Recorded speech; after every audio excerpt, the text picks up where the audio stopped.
Good afternoon. This is a wonderful day. This is Point of View with Ms. Shirley Polk right here on the World Wide Web.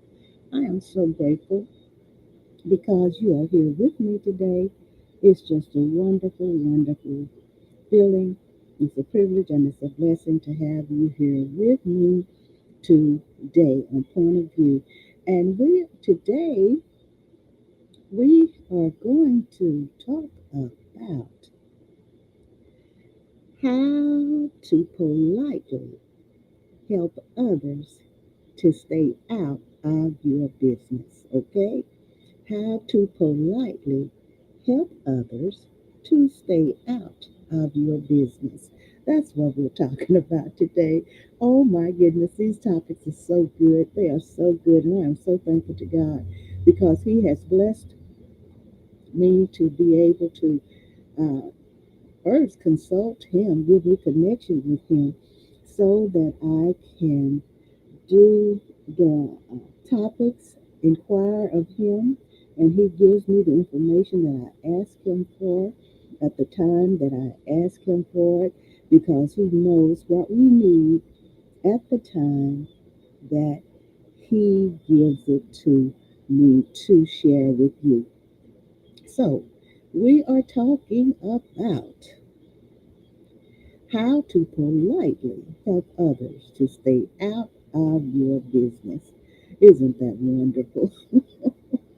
How to politely help others to stay out of your business. And I am in a new site today, Psych Mechanics. I am on a new site today, Site Mechanics, Psych Mechanics, and then I am not alone. So there are two different sites, enotalone.com and psychmechanics.com. So, we're starting out really, really good, aren't we? Oh, it's such a wonderful day. I am so happy to be here. And I want to say that on the 22nd of this month, uh, founder and director Brenda Williams Goodson of the Center for African American Church History and Research is hosting the 16th annual conference, and it will be held at the Ideal Pentecostal Church, which is led by Bishop, very well known Bishop. You can hear him I guess say 5 days a week on K, I think it's KGGR. You can hear him 5 days a week. So I am so happy to announce that it will begin at 9 a.m. And this time, the speaker is a Bishop, General Board Member Linwood Diller of Memphis, Tennessee, of the Citadel Church of God in Christ in Memphis, Tennessee. So we're looking forward to, as we always do each year, a wonderful time, very good information. I will put the flyer up. You can see the flyer on my Facebook page. So that is the 22nd of this month, which is next Saturday. Not this Saturday, but next Saturday at the Ideal Pentecostal Church here in Dallas, Texas. And we are so happy, happy to be able to come to you again. And I'm helping out with it. And I've been there, I think, since the inception of it. And I am just grateful to be a part of it. Bishop Ray Campbell is the pastor of the Ideal Pentecostal Church right here in Dallas, Texas. And you can, when you see the flyer, you can see it on Glenda's page, Linda Goodson's page. You can see it on my page, and you can get your tickets online. So that's the 16th annual conference for the Center for African American Church History and Research. All right, the 16th annual on Saturday, the 22nd of February 2025 at the Ideal Pentecostal Church right here in Dallas, Texas, which is pastored by Bishop Ray Campbell. All right, we're going to go right into what we're talking about today. And so, my question is first, before we go into how to help people just mind their own business and stay out of yours, what makes some people so nosy? What makes some people so nosy? This is in psychmechanics.com. What makes some people so nosy? Have you ever encountered a nosy person? Would it be all in your business and all in people's marriages and in their relationships? Just want to interject themselves, include themselves in other folks' business, and then you look at theirs, and theirs is just as shabby as I don't know what. So this is updated January 12th, 2025, and this is Heyman Perez.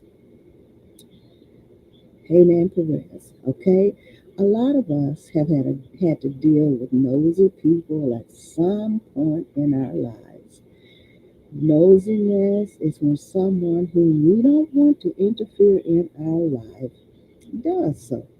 So, this unsolicited interference often manifests as questions and comments relating to our personal matters, such as our health, our career, and relationships. Oh, we got some nosy people. And let's just hope we're not in that number, okay? You don't have to be in that number of nosy people. As of today, you'll know how to get out of it if you're one of those people, okay? Now, think about how you feel when someone pokes their nose into your personal affairs. You feel violated and resentful. Someone who didn't have permission to invade your privacy did so. These negative feelings motivate you to negatively evaluate the nosy person and avoid interacting with them in the future. And I know that does talk for me. So, like we said, we're going to learn how to politely help others to mind their own business, okay?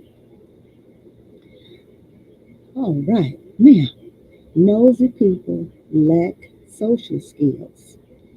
Nosy people lack social skills.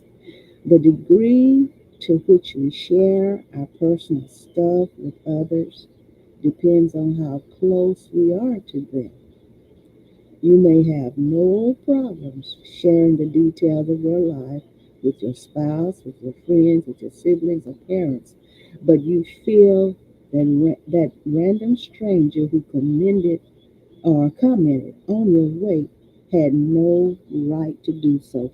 And we do have people that just, we all in other folks' business. And don't you try your best to avoid them and then be prepared for them when they do come rambling into your business. So we can do it, and we can do it in a dignified manner. We don't have to get all super upset and all that and lose our temper and lose our composure and all that. Today we're going to learn how to deal with those people. Why can't they just mind their own business? Don't they have anything to do? We never say these things to people we're close to, even if they pass the exact same comments. It's normal and expected of them to interfere in our lives when people are close to us. You know, we're used to that because we're going to say something to them when we feel like we need to, because sometimes we need to. But that's for people who are close to us, okay? So why can't they just mind their own business, don't they? have anything to do. We never say these things to people we're close to, even if they pass the exact same comments. It's normal and expected of them to interfere in our lives. Yes, it is. So, assuming nosy people have got nothing else to do in their lives is unlikely to be true. What's more likely is that they have terrible social skills. The first point here, they think they're on a level with you where they can ask you about your personal stuff, but they're wrong. And I tell you, I've had people to do that. And if you know me, you know I don't ask questions about people's personal lives unless I'm doing an interview and I'm not going to impose uh, on someone's deep intimate thoughts or anything like that. Whatever person gives me permission to talk about and ask them, that's what I do. But I don't go around asking people, and this is not, this is a practice of me. This is a part of me. I don't ask you to dig off into your business, not unless you invite me to. And then that's only because you're asking me for some kind of help or to listen to you, okay? But I don't dig into other folks' business. I don't ask those questions that don't need to be asked by me because I don't want someone else digging off into my business. Don't want it. So if you don't want it, don't do it, okay? So the next point here, they think they're on the level. The first one is they think they're on the level with you. They can ask you about your personal stuff, but they're wrong. Next, they misread or misunderstood your social signals. The next one, they don't understand that people have boundaries. Next, they don't understand that people share their personal stuff with others selectively. And see, and this is what we have to practice now. If you want other people to stay out of your business, you stay out of other people's business, okay? When you're not invited in. And then if you're invited in, always know how far to go, okay? So often, if you give them negative feedback, letting them know that they're not that close to you, they'll recoil if they have brains. But are some people so socially inept that no matter how many times you give them hints that they're crossing the line, they just won't understand. So next here is the purpose of nosiness. The purpose of nosiness. I like this. This is psychmechanics.com.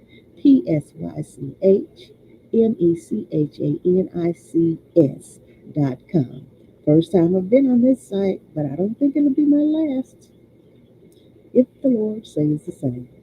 Now, what is the purpose of nosiness? Why are some people nosy in the first place? The short answer is they want information about you. As social animals, we humans like to keep tabs on our peers. The primary reason for wanting to obtain information about other people is competition. Whoa, Nelly. According to psych mechanics here,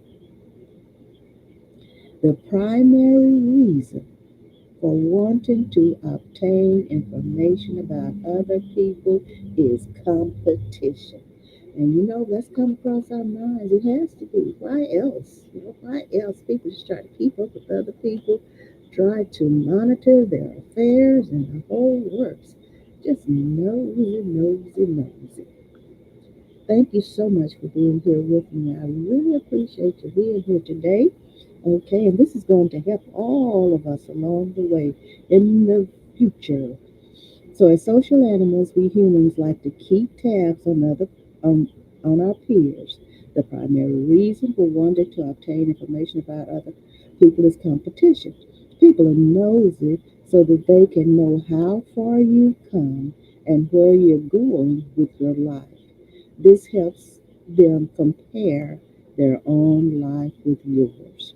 Again, being social animals, we're wired to evaluate our actions and measure our progress in relation to our peers. This is why the well meaning, so called wise people repeatedly advise stop comparing yourself with other people. We say that so much here on Point of View. I say it so much. Stop comparing yourself with other people. Be you. You are an individual. God made you as your own person. You're individual. You're different from everybody else, okay? People can't stop comparing themselves with other people. It's a fact of human nature. Nosiness takes this comparison to another level. Nosy individuals become so obsessed with comparing themselves to others that they make other people uncomfortable with their intrusions of privacy. That is so true. So, nosiness arises from a place of insecurity. Those who are not sure about the progress they've made in life will seek to reassure themselves by being nosy with a desire to find out that others are behind too. My goodness. Nosy people. So if nosy people do indeed find out that others are doing just as bad or worse than them, they feel good about themselves. On the contrary, if they find out that others are doing better than them, they feel crushed. So you can almost sense the jealousy as they lower their voice and head in disappointment when you tell them about your progress. Another purpose of nosiness is that it provides fodder for the gossipers. Some people derive their self worth by being master gossipers in their circles. Oh, this is so good. They want to know about your personal stuff so that they can later entertain their friends with the spicy news.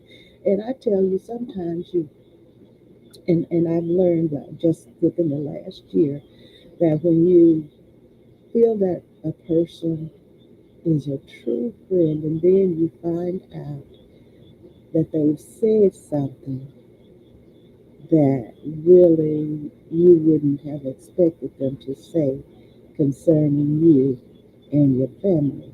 Or I say concerning me, I would not have expected that of this person, but this person said it to a person that I know doesn't know the individual who said what they said, and then the person told me, and so I know for a fact that it is the truth. And it just, I said, well, okay, hey. So now, as Mama would say, you have to feed them out of a long-handled spoon. I was somewhere once, and a person said something just to somebody I didn't know. The person didn't know me, and just said something about my personal life to that person, just out of nowhere it came. And then I thought, okay,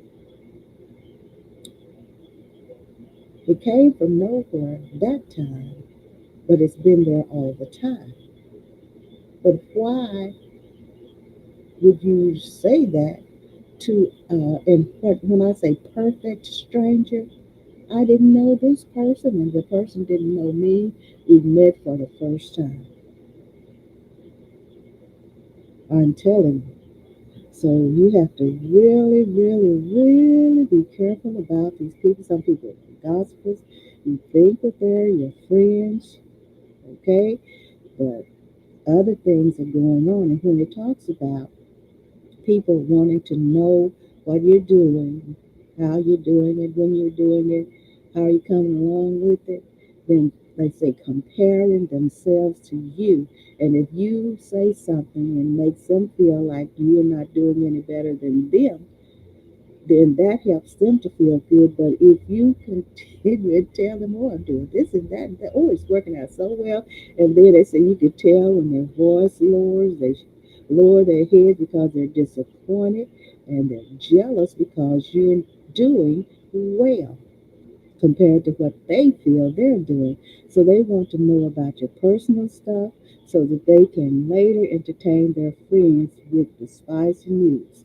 That's another person of purpose of nosiness. And then talking about this jealousy, I'm going back up here to this. Hi, Lady Crosby. Thank you for being here with me. Oh, you can almost sense the jealousy as they lower their voice and head in disappointment when you tell them about your progress. Another purpose of nosiness, and I'm going over this again, is that it provides fodder for the gossipers. Some people derive their self worth by being master gossipers in their circles. They want to know about your personal stuff, and people have the audacity to really ask you some very personal things. And that's why you have to be prepared for with anyone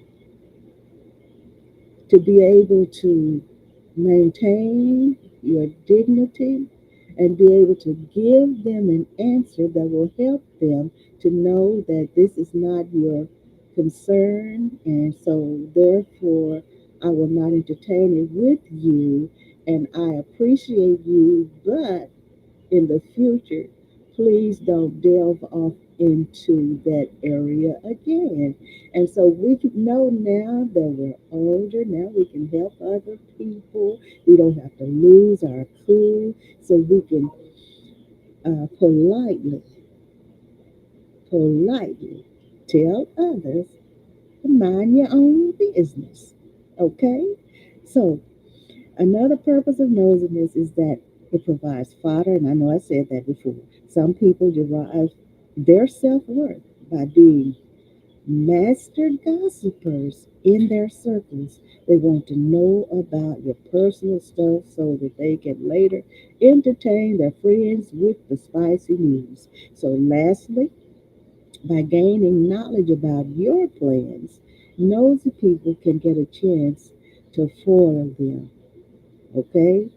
Competition. And that's why I have learned that when the Lord gives me something to do, I don't tell it now. Now I tell it to my family and someone close, like they're saying here. There are some people that, you let into your business because they have a right and sometimes to be in your business, okay? And so I tell my family, but I've learned to go ahead and do what I'm going to do and then invite others to come and enjoy it with me when the task is complete. And you have to learn to do that too. Okay, now we're going to nosiness of relatives. And now some relatives, like your sisters, your brothers, uh, you know each one. You know their characters. You know everything about them, so you know who to tell what.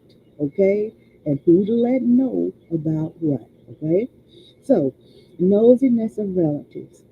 If you are unmarried, I'm sure you got at least one uncle or aunt who's particularly concerned about you getting married and having children. Now, in here, the writer has kids, but I don't call children kids because a kid is a goat. That's what they call a baby goat, right?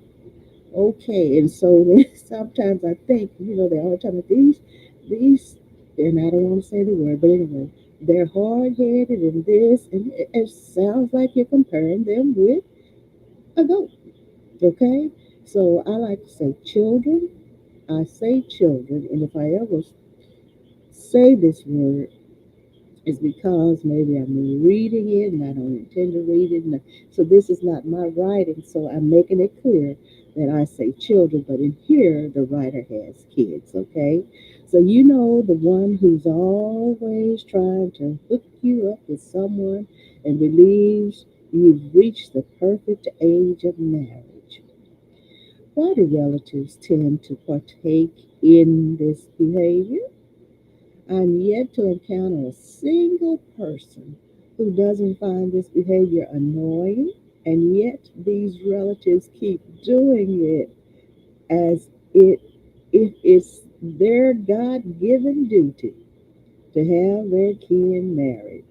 So the answer lies in the inclusive fitness therapy. And here on this side, they have where you can click on it and it'll take you to that link, okay? So, according to the theory, an individual can maximize their reproductive fitness by passing on as many of their genes to the next generation as possible. So this can either be done directly by them producing or indirectly encouraging their kin who share their genes to reproduce. Uh, for real. Okay, so this is why your relatives care about your reproductive success. Your reproductive success contributes to their reproductive success. Since our parents and siblings are our closest kin and share most of our genes, they care the most about our marriage, aka reproductive success. They show great interest in whom we get romantically involved with and provide suggestions pertaining to whom we should or shouldn't commit to. Friends do this too out of care, even though they're not generally related to us, but not to the same degree as relatives, okay? Friends do this too out of care, even though they're not genetically okay related to us, but not to the same degree as relatives. Okay, so there's a reason that the joke where aunt where an aunt tells a younger person, "You're next," at a wedding, and then the younger person says the same thing to her at a funeral. Is so popular. Oh my goodness, this is funny. There's, there's a reason I want to do this again. There's a reason. Hey, Nate, I never thought about this. There's a reason that the joke where an aunt tells a younger person, "You're next," at a wedding, and then the younger person says the same thing to her at a funeral is so popular. It speaks to the frustrations and resentment that many young people feel for the nosiness of their relatives.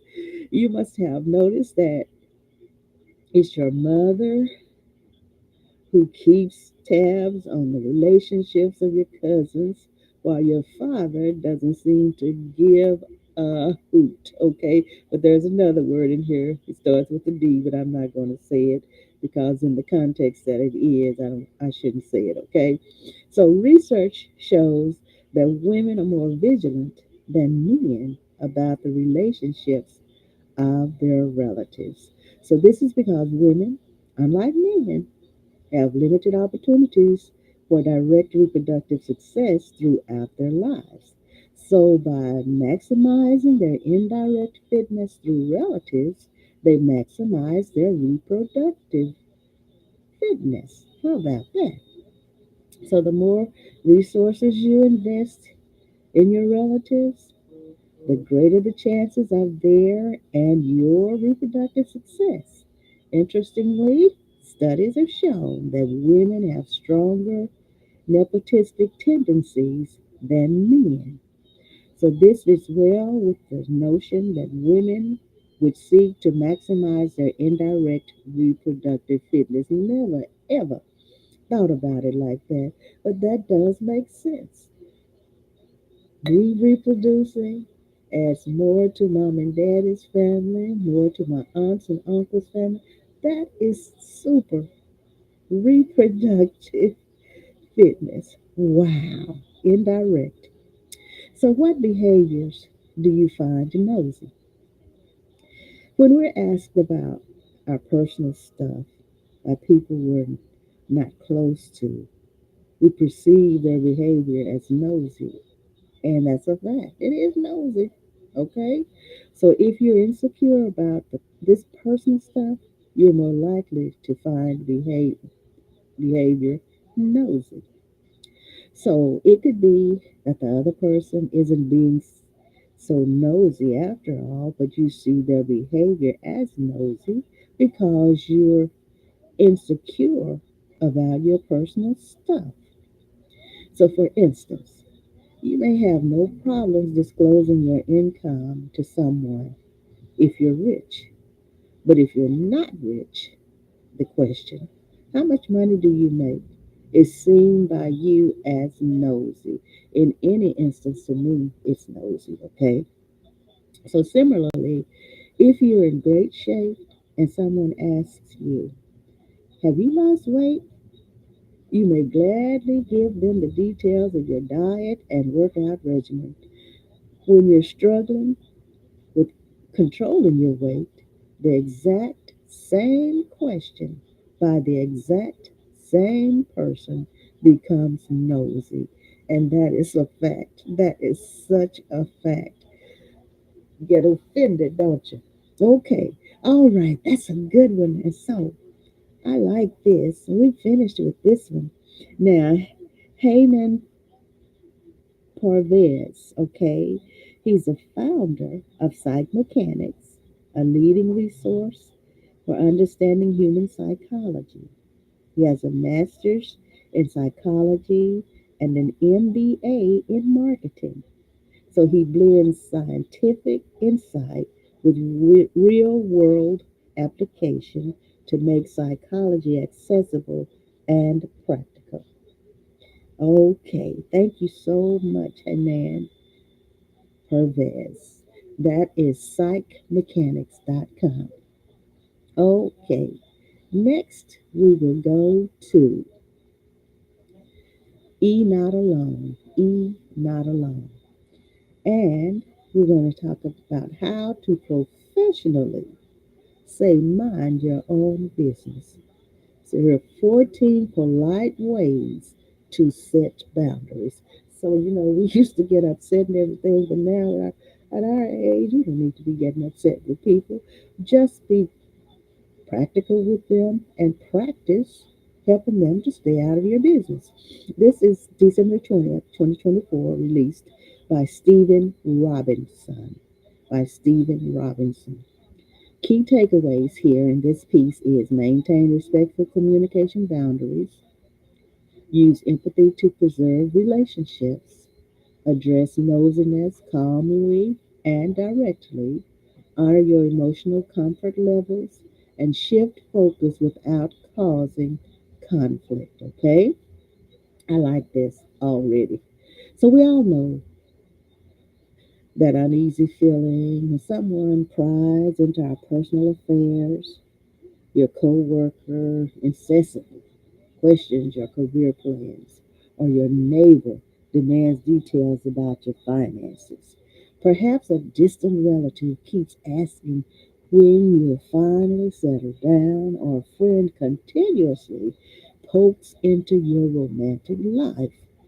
Learning how to professionally say mind your own business without torpedoing the relationship may sound complicated, but you can do it. Understanding how to tell someone to mind their own business in a way that feels both genuine and kind involves reflection, empathy, and the right communication tools. So when you figure out how to say mind your business professionally, You're not only protecting your personal space, you're also demonstrating respect for yourself and others. This is all right.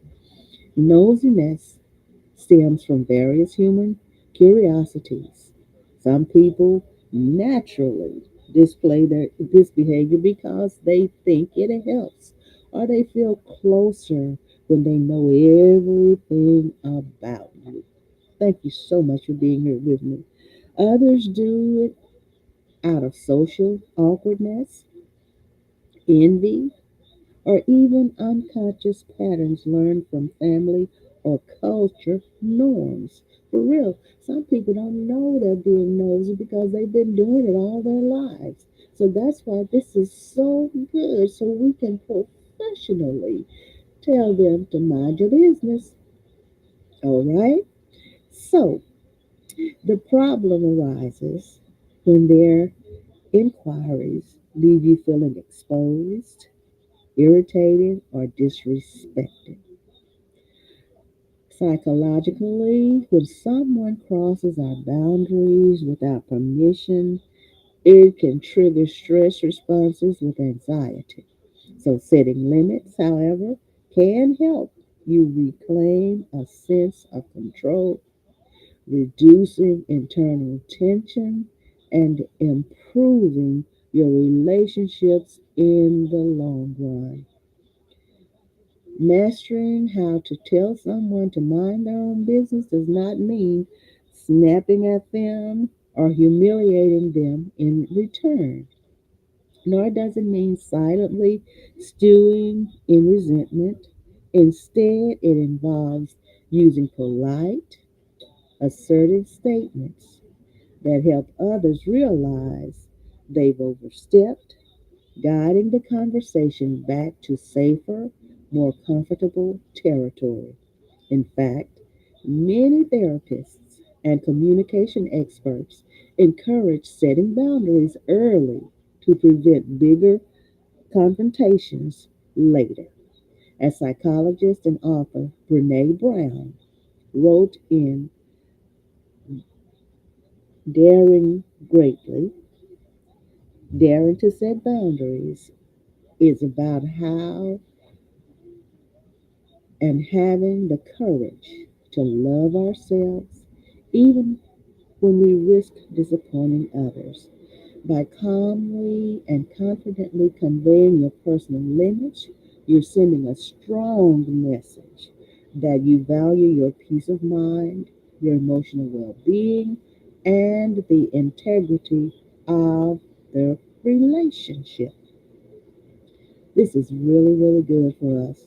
So, we're going into 14 practical, polite phrases that show you how to professionally say mind your own business in different contexts. So, each phrase highlights a unique angle, maybe by affirming the relationship, expressing gratitude, deflecting the conversation, or being straightforward and honest.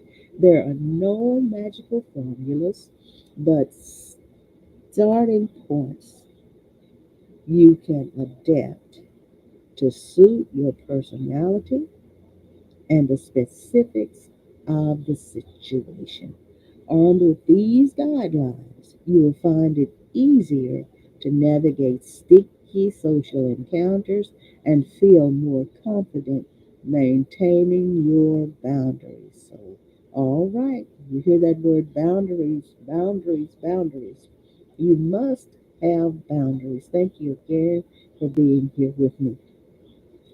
Understanding the importance of boundaries. You've got to have boundaries. You must have boundaries. You have to teach people how to treat you, okay? Before diving into the phrases, we're going to reflect on boundaries and why they matter. Healthy boundaries are like invisible fences and let others know where they end and you begin. Okay? So, healthy boundaries, as I repeat this, are the invisible fences that let others know where they end and you begin. So without them, we risk feeling swallowed by others' expectations, losing track of our values, and becoming emotionally exhausted. Setting a boundary demands clarity, courage, and consistency, qualities rooted in self esteem and self respect. Psychologists often emphasize that firm yet kind boundaries foster better mental health and improved relationships over time. And as author and therapist, Nidra Glover Tawab notes, in Set Boundaries, Find Peace. A lack of boundaries invites a lack of respect. Now, I like that. A lack of boundaries invites a lack of respect. You have to have boundaries, okay? So when you think about how to tell someone to mind their own business, consider the underlying principles, which are respect, empathy, confidence, and follow through, okay? Now you have to consider these underlying principles: respect, I'm repeating, empathy, confidence, and follow through. You have to follow through, okay? So if you communicate your boundaries kindly and stand by them, you will start to see positive changes in how people treat you. You'll also encourage a culture of respect and honesty in your social circle. And that is so true. If you communicate your boundaries kindly and stand by them, you have to stand by them. Okay? You can't let somebody say, okay, well, okay, you tell them, okay, you shouldn't, you know, I'm not comfortable with you asking me that because that's my personal affair. And they say, oh, I'm sorry. Oh, I didn't mean to do that. Okay. And you said, okay, but you express to them that it is not allowed, okay, that there is that boundary you have set for them at that time. Because some people say, oh, okay, yeah, yeah, yeah. And then they go ahead and do it again. You must have those boundaries. And then it said follow through. All right? So you'll also encourage a culture of respect and honesty in your social circle. Strategies to deliver polite boundaries. Here we go. Strategies to deliver polite boundaries. So here's some strategies, okay? There are many ways to say, please mind your own business without actually uttering those exact words. We'll look at 14 approaches. Some are gentle nudges that maintain warmth, while others are more direct. So choose the one or the ones that suit your style and the specific relationship. For example, how you set boundaries with your boss might differ from how you handle a nosy friend. Learning how to professionally say mind your own business often involves tailoring your response to the unique dynamics of each situation. So we're going to delve in right here. Number one, I value our relationship and I don't want to ruin it. Here's one of the ways you can say it.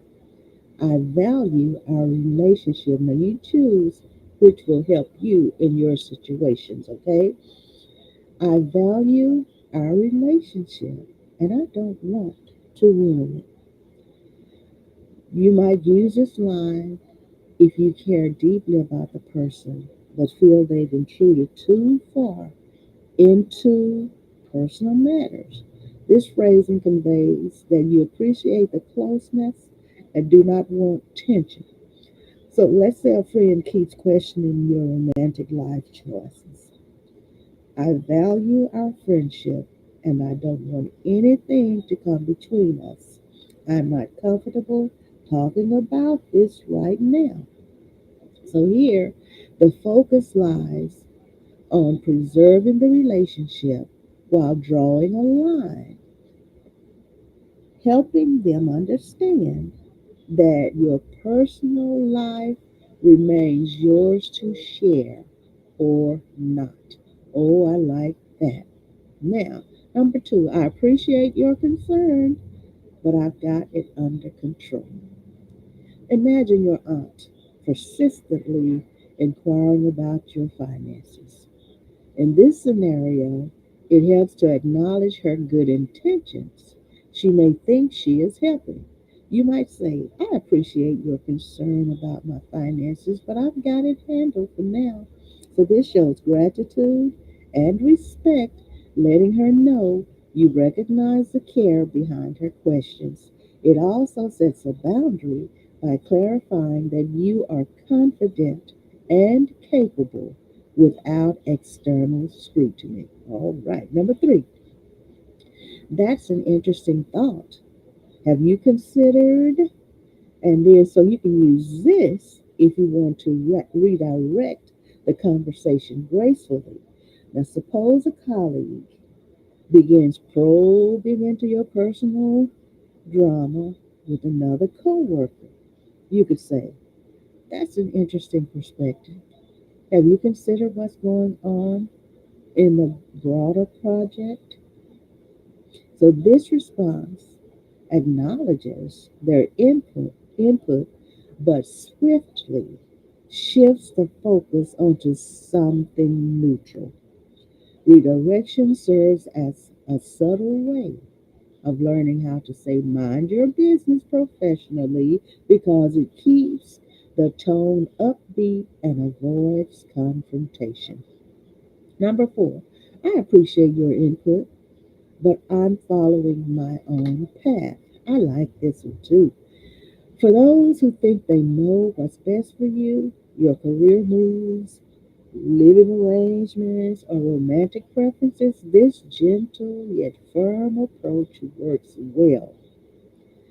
I appreciate your suggestions for my career, but I'm going to handle my decisions in a way that fits my goals. So it reaffirms that you do listen to others' opinions, but ultimately you trust yourself to make the right calls in your own life. This is super fantastic, isn't it?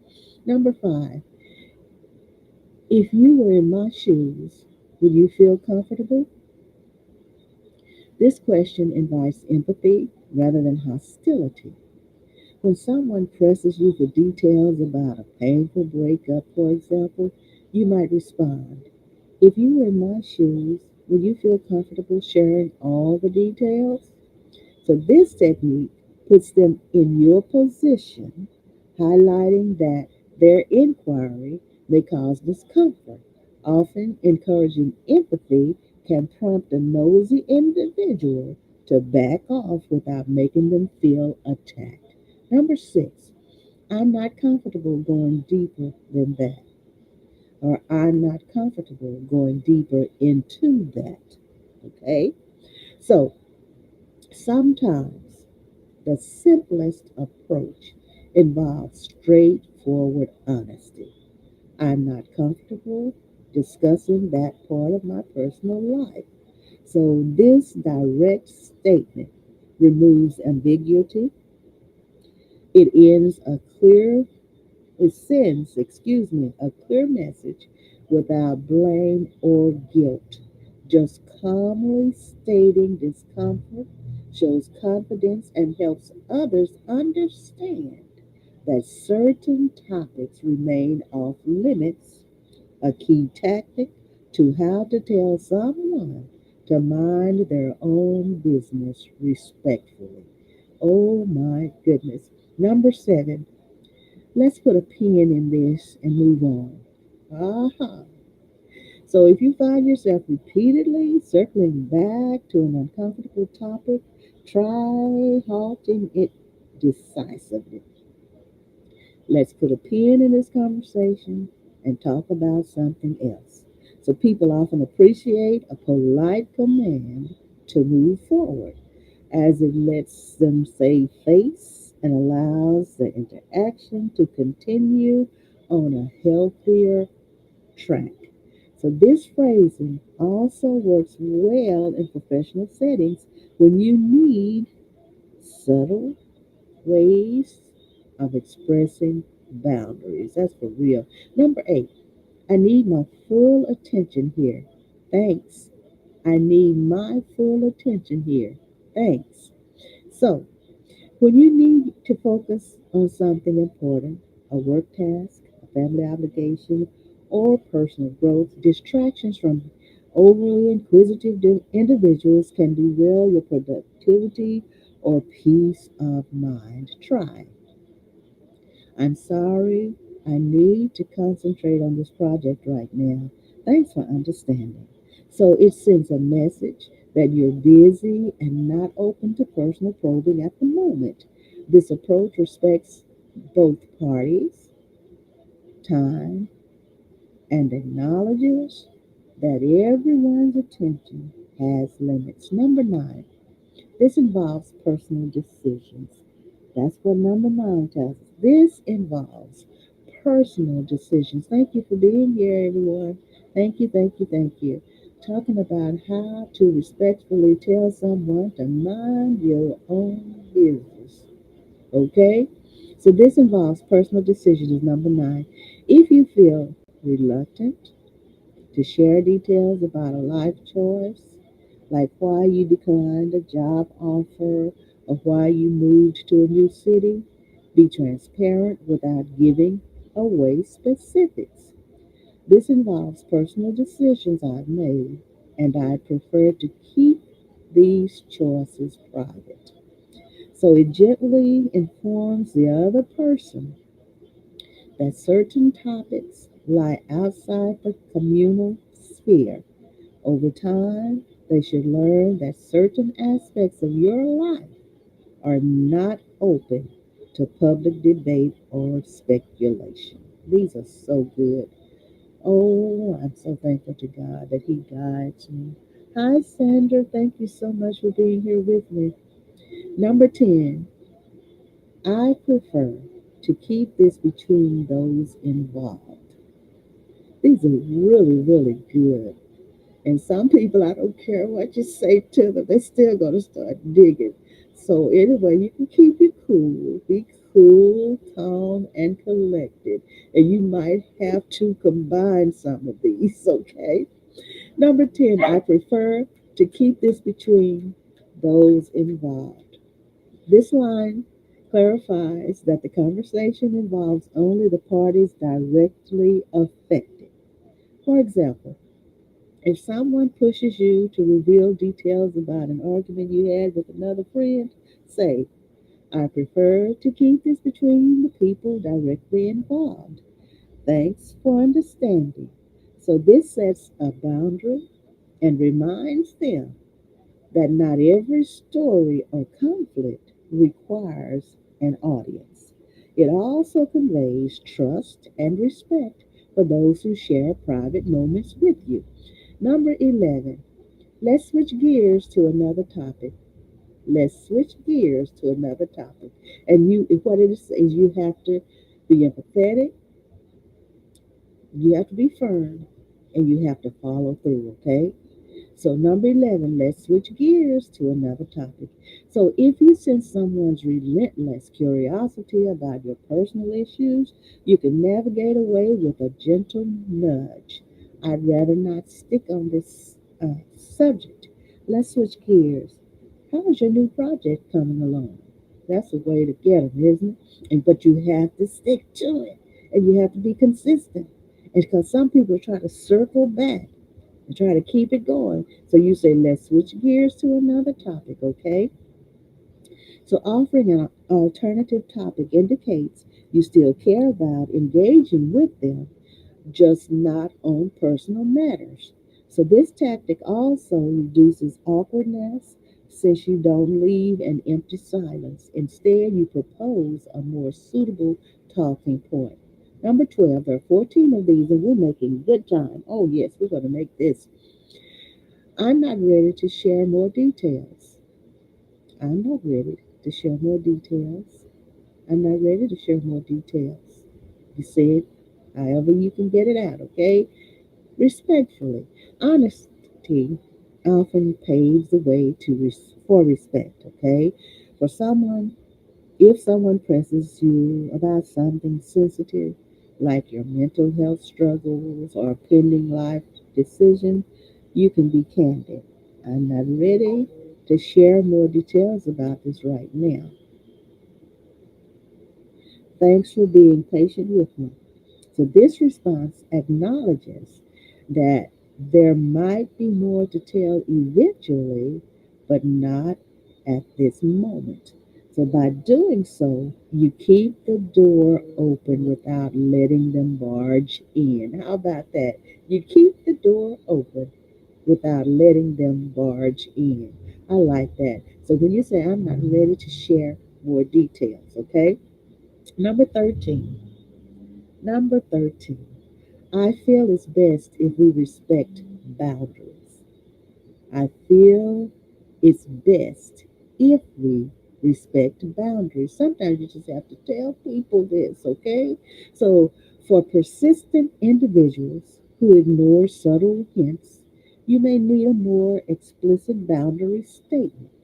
I feel it's best if we both respect each other's boundaries. That topic makes me uncomfortable. So, using the word boundaries helps label the issue and frame the conversation in terms of mutual respect, reminding them that this is not just about what you want, it's also about healthy interaction standards. And number 14, we have different views. Let's leave it at that. So sometimes the nosiness emerges when someone tries to challenge your life choices or beliefs. So when they push you to justify yourself, a firm conclusion might do the trick. We have different perspectives on this, and I'd like to leave it at that. This phrase ends the debate without forcing anyone to concede. It acknowledges the disagreement without blaming or judging. So we got those 14 in. Those are good. And this site is enotalone.com. The psychology behind your responses. Why do these phrases work? They rely on key psychological principles like assertiveness, empathy, and clarity. Assertiveness ensures that you stand up for your rights without violating others. Empathy invites people to understand your point of view. You get that? Point of view, okay? Increasing the likelihood they'll comply with your request. Clarity leaves no room for misinterpretation, which reduces the chance that they will keep pushing. So, when you know how to tell someone to mind their own business, you essentially leverage these principles to maintain harmony and well being. At the same time, these strategies tap into the idea that people often struggle with social issues. By calmly, remember the other one said they have no social life or something like that it said. So at the same time, these strategies tap into the idea that people often struggle with social cues. By calmly stating your boundary, you help them decode the social script. This topic is off limits. Some people, hi Myra, thank you so much for being with me. I'm winding it up now, so I might go a few minutes over, okay? Um, this topic is off limits. Some people fail to notice subtle hints, so direct language becomes necessary. Others might have no ill intentions. They simply do not realize that their questions feel invasive. Your willingness to speak up clarifies the relational dynamics and strengthens your self esteem. So, over time, consistent, there's that word again, consistent boundary setting recalibrates how others interact with you, le- leading to more respectful and meaningful connections. Next, emotional considerations and self care.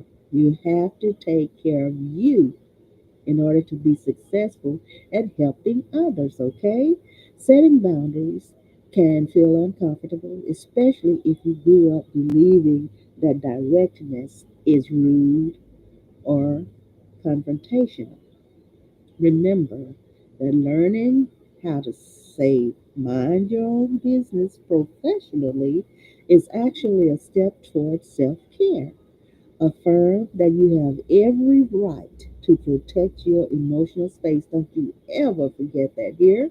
Don't never, ever. That's one of my professors at Grayson County College said, never, ever. All right? You remember this. And it took me a while because I was timid and I didn't like to, and I still don't like to hurt other people's feelings. But then when my feelings get hurt, so I have to stop all of that and be tactful and be respectful as I can. Okay, so let me get into this. Make sure you take care of yourself. Affirm that you have every right to protect your emotional space. If if guilt or anxiety arises, remember that healthy relationships do not demand constant emotional exposure. People who truly respect you will accept your limits. Emotional intelligence plays a big role here. Tuning in to your own feelings helps you identify when someone's questions become too intrusive. Likewise, trying to understand their perspective may ease tension. Perhaps they probe because they want to connect but lack better ways to do so. In such cases, suggesting a more neutral topic can guide them toward healthier interaction patterns. The key is balancing empathy with assertiveness, being kind but firm. You hear that? Being kind but firm. Now, cultural nuances and context. So I'm coming to the end of it. I know I need to finish this. Okay, thank you so much for being here with me. Keep cultural nuances in mind. In some families or communities, personal questions flow freely because that's the social norm. Learning how to tell someone to mind their own business in these contexts may require extra sensitivity. Instead of bluntly shutting them down, start by acknowledging cultural expectations. For instance, I know our family talks openly about many things, but I'd like to keep this aspect of my life private. So this acknowledges the norm while still setting a personal boundary. So in professional environments, being direct yet polite is crucial. You might say, I understand your curiousness, but I need to maintain confidentiality. When a colleague tries to pry into personal affairs at work. So, this response conveys that you respect the company culture and professionalism while reserving the right to privacy. I like this. This is so good. Consistency and follow through. Okay? The first time you set a boundary, the other person may seem surprised. They might push back, laugh it off. Didn't I say something about that earlier? Or try to guilt you.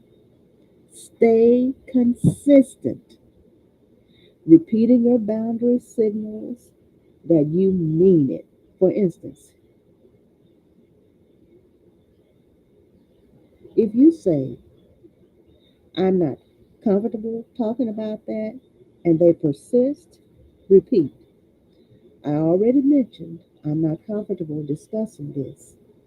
I'd appreciate if we moved on.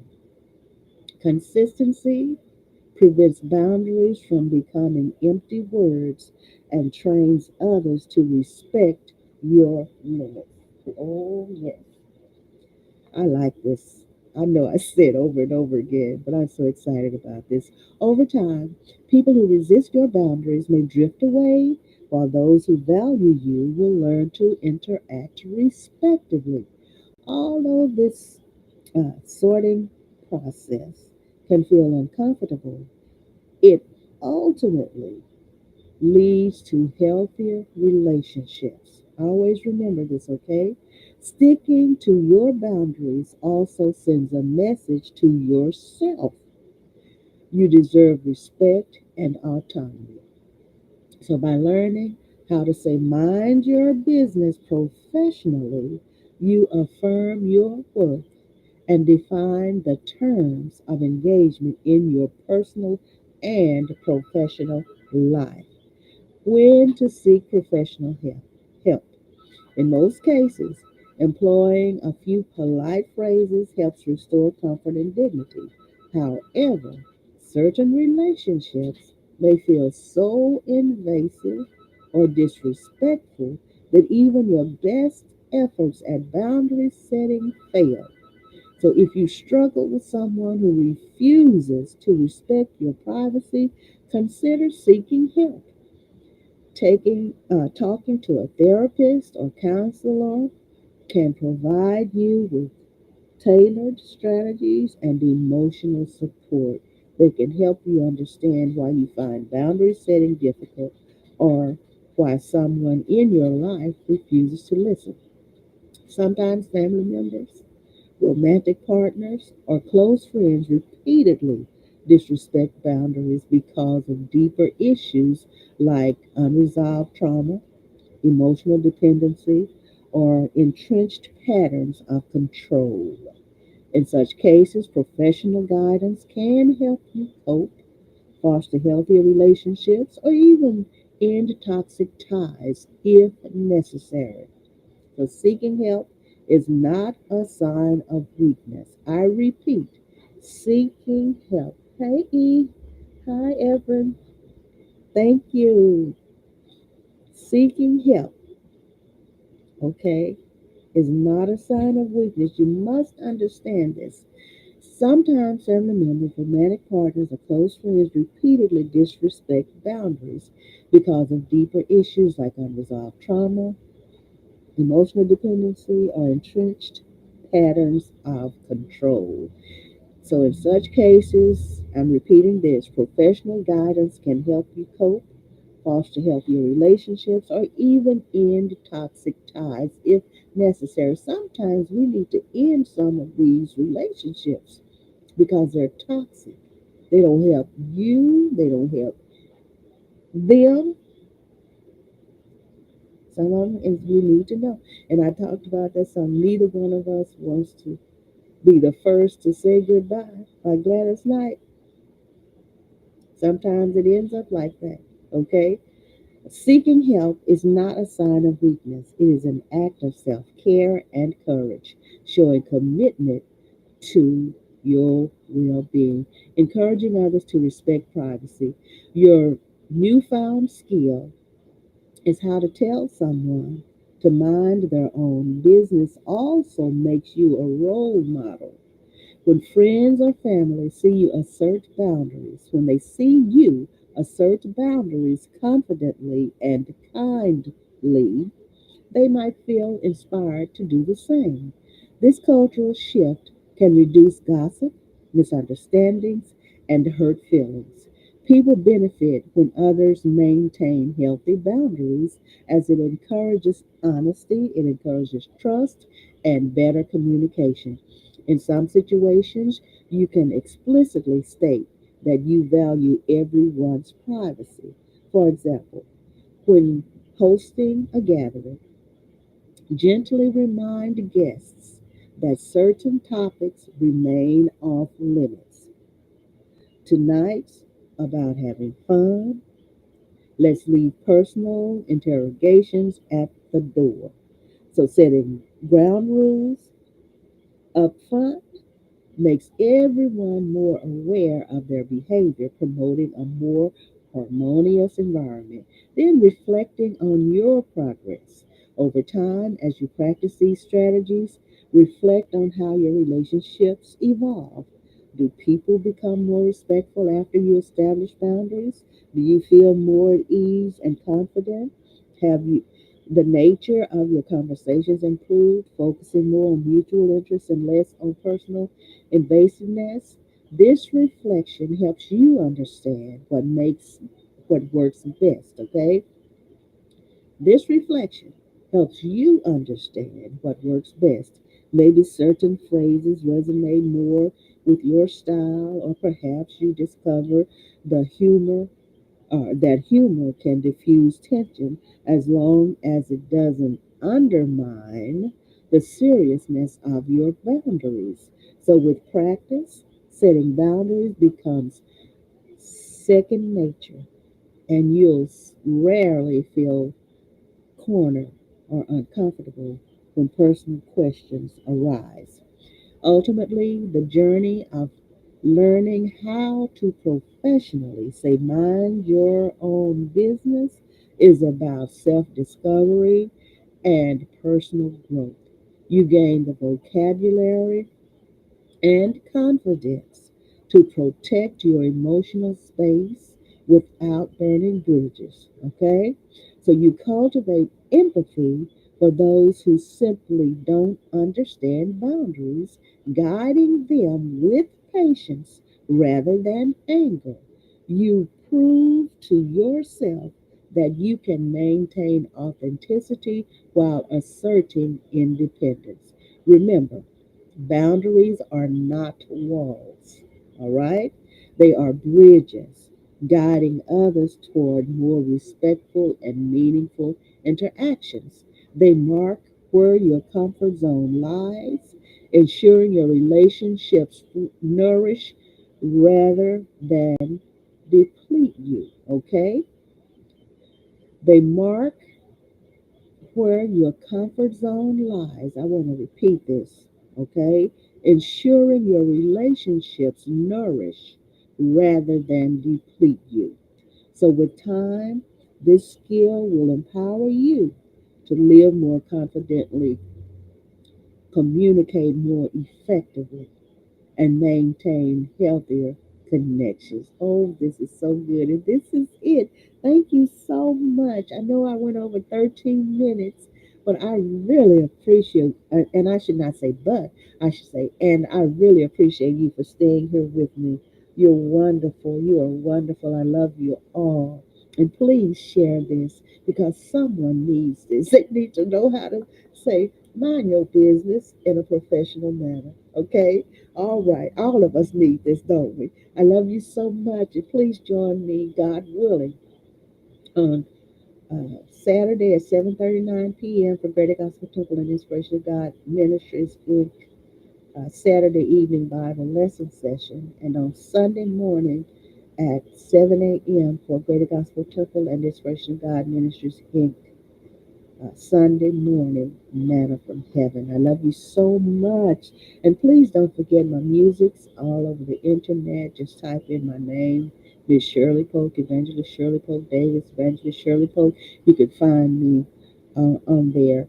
And then, and I want to say today, I didn't get to go to Denison, travel to Denison, but I did get to attend uh, Gene Holmes Edmondson Scruggs funeral via YouTube today. So they funeralized her today, and so I'm asking you to continue to pray for the family. Claudia Jean Edmondson, everybody, well, from Denison. knows we know Jean. Okay, we've known her.